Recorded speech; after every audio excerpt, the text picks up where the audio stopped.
वह सबसे शक्तिशाली सेज था, जिसने इंसानियत को विनाश से बचाने के लिए अपनी जान कुर्बान कर दी थी। मॉन्स्टर्स और उनके राजा के खिलाफ आखिरी युद्ध में उसने अपनी सारी मैजिक झोंक दी और अंत में थककर मृत्यु को गले लगा लिया। लेकिन यह उसका अंत नहीं था। 50 साल बाद वह एक नए लड़के के शरीर में पुनर्जन्म लेता है। जैसे ही उसकी आंखें खुलती हैं, वह खुद को एक अस्पताल में पाता है। जख्म जो जानलेवा थे, अब पूरी तरह से ठीक हो चुके हैं। वह खुद को आईने में देखता है। यह चेहरा, यह शरीर, ये तो उसका नहीं है। तभी कमरे में एक नर्स और डॉक्टर आते हैं। नर्स उसे कुसनागी कहकर बुलाती है। यह नाम उसके लिए बिल्कुल अनजाना है। डॉक्टर उसके घावों की जांच करता है और चौंक जाता है।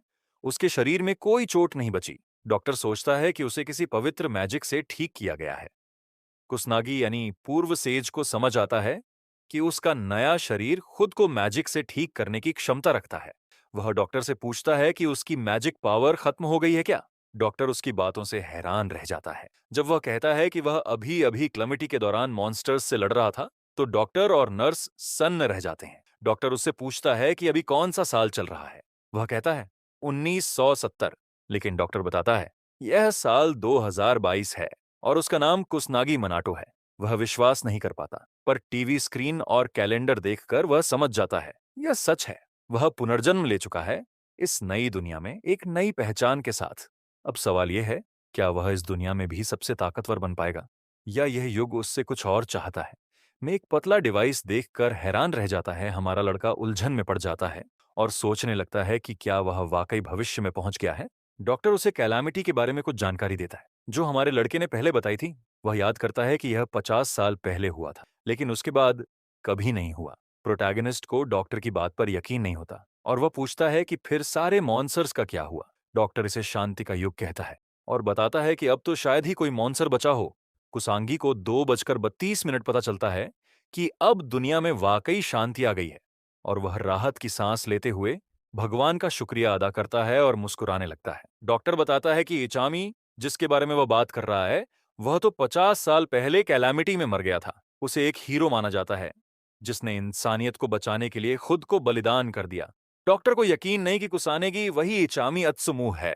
हमारा लड़का मान लेता है कि वह 50 साल पहले मर गया और किसी तरह कुसानेगी मानतों के रूप में पुनर्जन्म ले चुका है। उसे यह समझ नहीं आता कि यह सब कैसे हुआ। एक हफ्ता गुजरता है और वह अपने अपार्टमेंट में पहुंचता है और कुसानी के कमरे को देखता है। उसे दुख होता है जब वह पुराने कुसानी की जिंदगी के बारे में जानता है। उसके माता पिता जब वह छोटा था तभी गुजर गए थे। उसे उसके नए फॉस्टर पेरेंट्स ने भी निकाल दिया था और वह एक घटिया बोर्डिंग स्कूल भेज दिया गया था। तब से कुसानगी अपने माता पिता की विरासत से ही जी रहा है। प्रोटैगनिस्ट ने पहले कभी रीइंकार्नेशन मैजिक के बारे में नहीं सुना था। वह सोचता है कि शायद यह भगवान का कोई चमत्कार है या यह सब बस यूं ही हुआ। वह कुसानगी का मैजिक एकेडमी कार्ड देखता है और उसे याद आता है कि उसके जमाने में ऐसा कोई एकेडमी नहीं था। उसे यह दिलचस्प लगता है, तभी उसका फोन बजने लगता है। वह सोचता है यह क्या है और फोन उठाता है। उसे टड़ानो नाम का कोई व्यक्ति कॉल कर रहा है, लेकिन वह समझ नहीं पाता कि क्या करना है। कुसाने की कॉल इग्नोर कर देता है और फोन फेंक देता है। लेकिन फोन फिर से बजता है और एक मैसेज आता है। तड़ानो लिखता है कि उसे पता चल गया है कि हमारा लड़का हॉस्पिटल से डिस्चार्ज हो गया है और वह चाहता है कि कुसानगी जल्द स्कूल वापस आ जाए, क्योंकि उसके पास पैसे खत्म हो रहे हैं। अगले दिन हमारा लड़का मैजिक एकेडमी जाता है और जब वह स्कूल में दाखिल होता है तो इधर उधर देखने लगता है। उसे फिर से स्कूल जाने का एहसास अच्छा लगता है। तभी वह देखता है कि एक स्टूडेंट डमी डोल पर अपना मैजिक इस्तेमाल कर रहा है। कुसानगी निराश हो जाता है यह देखकर और सोचता है कि सबकी मैजिक पावर्स कितनी कमजोर हैं। वह और स्टूडेंट्स को ऑब्जर्व करता है और महसूस करता है कि यह सब तो बिल्कुल बेकार हैं। उसे यकीन नहीं होता। उसे याद आता है कि उसके जमाने के न्यूबीज भी इनसे 10 गुना ज्यादा मजबूत होते थे। वह अपने क्लासरूम में दाखिल होता है और अपनी सीट पर बैठता है। वह एक्साइटेड महसूस करता है अपने नए एकेडमिक लाइफ को लेकर और सोचता है कि क्या उसके क्लासरूम में कोई दोस्त भी है। तभी एक लाल बालों वाला स्टूडेंट 2 और बच्चों के साथ क्लासरूम में आता है। वह पूछता है कि हमारे लड़के ने उसके टेक्स्ट को क्यों इग्नोर किया, जबकि वह सिर्फ कुसानागी है। प्रोटैगनिस्ट उसे पहचान नहीं पाता, तो शालीनता से उसका नाम पूछता है। टडानो गुस्से में आकर टेबल पर लात मारता है और फिर से अपना नाम बताता है। वह कुसानागी को कमजोर और बेकार कहता है, लेकिन हमारा लड़का उसे गंभीरता से नहीं लेता। वह अचानक याद करता है कि यही वह लड़का है जो उसे कॉल कर रहा था। उसे लगता है कि टडानो उसका दोस्त है। टडानो शातिर मुस्कान के साथ अपना हाथ आगे बढ़ाता है और पैसे मांगता है। कुसानगी सोचता है कि वह अच्छा दोस्त है और उसका हाथ पकड़ता है, यह उम्मीद करते हुए कि वह अच्छे दोस्त बन सकते हैं। टडानो गुस्से में आकर उसका कॉलर पकड़ता है और पैसे की मांग करता है। वह उसे डराने की कोशिश करता है और सोचता है कि उसके पास अभी भी उसके माता पिता की विरासत के पैसे बचे होंगे। कुसानागी को अंत में समझ आता है कि उसका पुराना रूप बुलीड किया जाता था। टडानो उसे एक पंच मारने की कोशिश करता है, लेकिन तभी एक नीले बालों वाली खूबसूरत लड़की क्लासरूम में प्रवेश करती है। वह सबको गुड मॉर्निंग विश करती है। उसकी सुंदर मुस्कान टडानो को शांत कर देती है। वह हमारे लड़के को छोड़ देता है, लेकिन साफ कर देता है कि उसे पैसे चाहिए। बाद में कुसनागी को गुस्सा आता है, लेकिन बुली क्लासरूम छोड़ देता है। क्लास शुरू होती है और टीचर कैलामिटी के बारे में बात करता है, जिसे फाइनल कैलामिटी भी कहा जाता है। 50 साल पहले दुनिया भर में मॉन्स्टर्स आ गए थे और इंसानियत निराश हो गई थी, लेकिन एक महान सेज जिसका नाम इचामियत सुमु था, इंसानियत को बचाने के लिए डटा रहा। उसने कभी हार नहीं मानी और अकेले ही सभी मॉन्स्टर्स को खत्म कर दिया। अंत में उसने कलामिटी बॉस नामक डीमन गॉड का सामना किया, जो पूरे घटना का कारण था। इचामी ने अपनी जान दांव पर लगाकर फाइनल बॉस को हराया और तब से कलामिटी कभी वापस नहीं। टीचर स्टूडेंट से महान सेज के बारे में सवाल पूछता है। पहले की नीले बालों वाली लड़की हाथ उठाती है। उसका नाम मिजुआ है। टीचर उसे जवाब देने की अनुमति देता है। वह कहती है कि इचामी महान सेज है और पहले मैजिशियन थे जिन्होंने पहली कैमिटी में सरवाइव किया। वही इस एकेडमी की स्थापना का कारण भी है। उसकी आंखें एक्साइटमेंट से चमकने लगती हैं जब वह बताती है कि इचामी इंसानियत के हीरो हैं और दुनिया भर के हर मैजिशियन के आइडल हैं।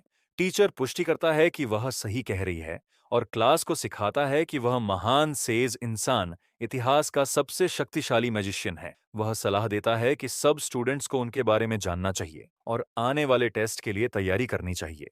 प्रोटैगनिस्ट शर्मिंदगी की महसूस करता है क्योंकि सब लोग इचामी की तारीफ कर रहे हैं। वह इस तरह की टॉर्चर की उम्मीद नहीं कर रहा था और एकेडमी ज्वाइन करने का पछतावा करने लगता है। उसे डॉक्टर की बात याद आती है और वह मानता है कि अब जब दुनिया पीसफुल हो गई है तो शायद इसी वजह से मैजिक कमजोर हो गई है।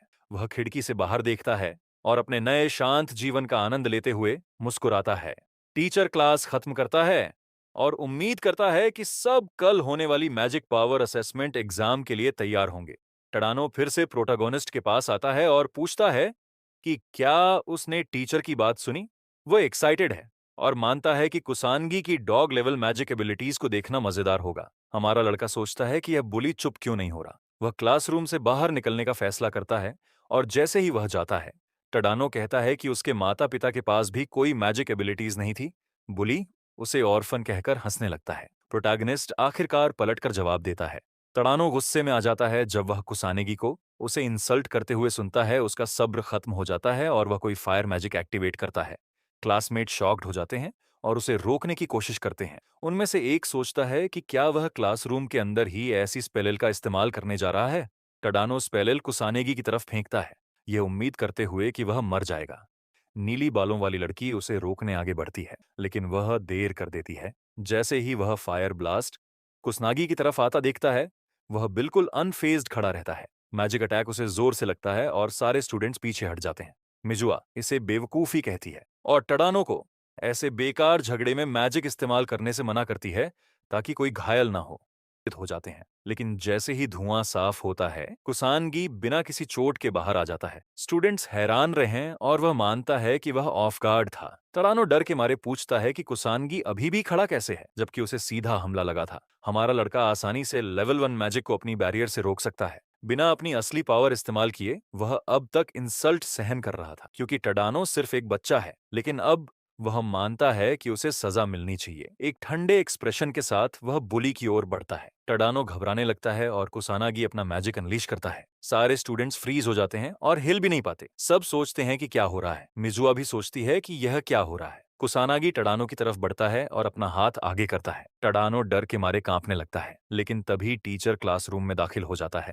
और पूछता है कि यह आवाज कैसी थी। वह पूछता है कि क्या कोई अंदर मैजिक का इस्तेमाल कर रहा है। कुसानगी उन्हें आश्वस्त करता है कि अंदर कुछ नहीं हो रहा। उसे लगता है कि जादू बाहर से आया है। टीचर को याद आता है कि आज कोई मैजिक एक्टिविटी नहीं होनी थी, लेकिन हमारा लड़का कहता है कि शायद उनके डिपार्टमेंट के बाहर कोई प्रैक्टिस कर रहा हो। टीचर स्मोक के बारे में एक्सप्लेनेशन मांगता है, तो कुसानगी कहता है कि वह बाहर से आया। टीचर उस पर भरोसा करता है, सभी को अपनी सीट्स पर लौटने को कहता है और फैसला करता है कि वह असली कल्पेट को ढूंढेगा। कुसानगी एक मुस्कान के साथ माफी मांगता है और सोचता है कि अब झूठा सबूत बनाना पड़ेगा ताकि केस क्लोज हो सके। सारे स्टूडेंट्स यहाँ